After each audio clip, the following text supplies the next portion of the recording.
गुजरात के बड़ौदा में रहने वाले श्री महेंद्र भाई जोशी एक परम साई भक्त है। ये अच्छे लेखक भी है।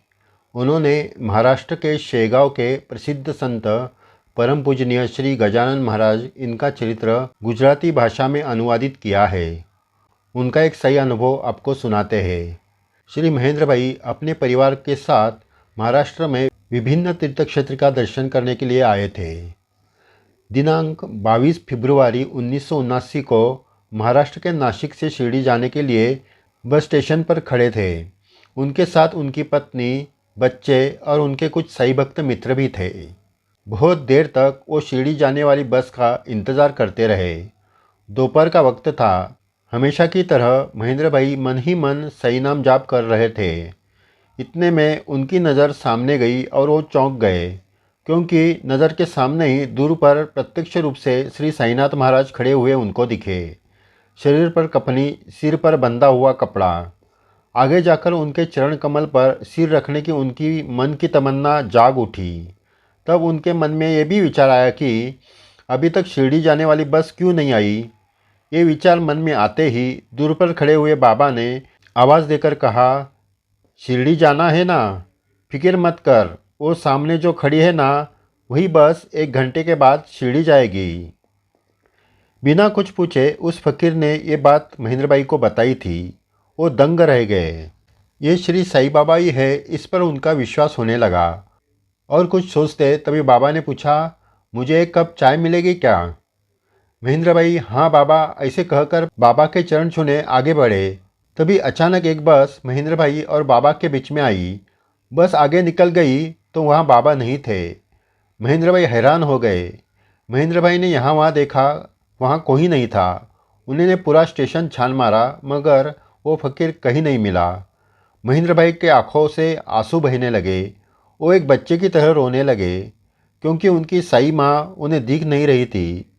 स्टेशन पर खड़े लोग तो कहने लगे कि ये पागल तो नहीं। बाद में किसी तरह अपने आप को संभाल कर वो वापस अपने जगह पर आए। उन्होंने पत्नी और मित्रों को ये बात बताई।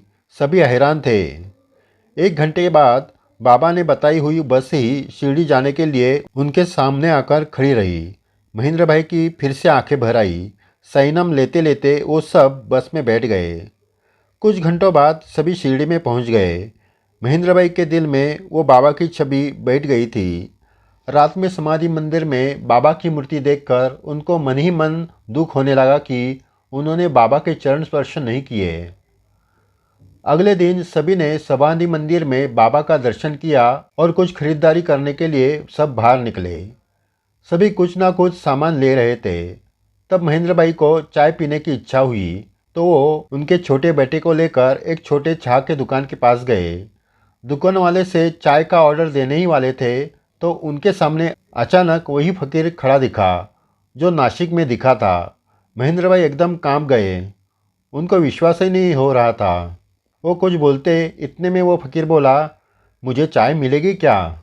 इस बार महेंद्र भाई ने उस फकीर पर से नज़र नहीं हटाई। उन पर नज़र रख कर चाय वालों को चाय देने को कहा। चाय वाले ने चाय दी। वो महेंद्र भाई ने उस फकीर बाबा को दी। बाबा ने बड़ी खुशी से वो चाय पी ली। महेंद्र भाई इसी इंतजार में थे कि बाबा चाय पीते ही उनका चरण स्पर्श कर लूँ। उनके मन में विचार आते ही उनका छोटा बेटा उनका हाथ छोड़कर रोड की तरफ भागा। उतने में वहाँ एक गाड़ी आई। महेंद्र भाई डर गए और जाकर उन्होंने बेटे को पकड़ लिया, लेकिन वही हुआ जो होना था। महेंद्र भाई ने पीछे देखा तो बाबा वहाँ से गायब हो चुके थे। फिर से महेंद्र भाई बेटे को लेकर बाबा को यहाँ वहाँ ढूंढने लगे, लेकिन वो कहीं नहीं मिले। तीसरे दिन महेंद्र भाई सबको लेकर द्वारकामाई गए। उस वक्त द्वारकामाई में जाने के लिए कोई पाबंदी नहीं थी। कोई भी द्वारकामाई के अंदर जाकर बैठ सकता था। वही धोने के पास एक पानी का मटका और प्रसाद रखने के लिए मिट्टी का बर्तन था। महेंद्र भाई ने सबको द्वारकामाई का महिमा कथन किया और वहाँ रखा मिट्टी का पात्र दिखाकर कहा कि बाबा भिक्षा मांगकर लाते थे और इसी पात्र में रखते थे। आज ये पात्र खाली है, लेकिन कोई बात नहीं, आज हम इस पात्र को ही मस्तक पर लगाते हैं। फिर महेंद्र भाई ने एक एक करके सबके माथे पर वो पात्र रख दिया। आखिर वो पात्र नीचे रखने लगे, तब खाली पात्र में गर्मा गर्म रोटी, सब्जी और मक्खन का गोला दिखा। सब हैरान हो गए क्योंकि तब तक वो पात्र पूरा खाली था। सबके मस्तक लगाने के बाद उसमें कहाँ से प्रसाद आया, यह आज तक किसी को समझ में नहीं आया। ये चमत्कार देखने वाले कुछ भक्त आज भी जीवित हैं। श्री साईनाथ महाराज आज भी है, उनके चमत्कार आज भी होते हैं। अपनी श्रद्धा किसी भी हालत में टूटनी नहीं चाहिए। कदम कदम पर वो हमारे साथ है। एक बार शिरडी जाओ, द्वारका में जाकर बाबा को प्रार्थना करो। श्रद्धा से की हुई प्रार्थना वो सुनते ही है। आज सुरक्षा के कारण भक्तों को सिर्फ धुनी तक ही जाने देते हैं, लेकिन इसमें निराश होने की कोई ज़रूरत नहीं। शिरडी में ही नहीं तो आप जहाँ भी हो वहाँ से बाबा आपकी सुनते हैं। इसका आप ज़रूर अनुभव लीजिए। श्री साईं बाबा के अनुभव आज भी भक्तों को आ रहे हैं। आगे भी ऐसे अद्भुत अनुभव आपको सुनाए जाएंगे। अगर आपने ये चैनल सब्सक्राइब नहीं किया तो ज़रूर कीजिए। वीडियो शेयर करके अपने बाबा की लीला सुनाएं। ये सही सेवा है। जय साईं राम।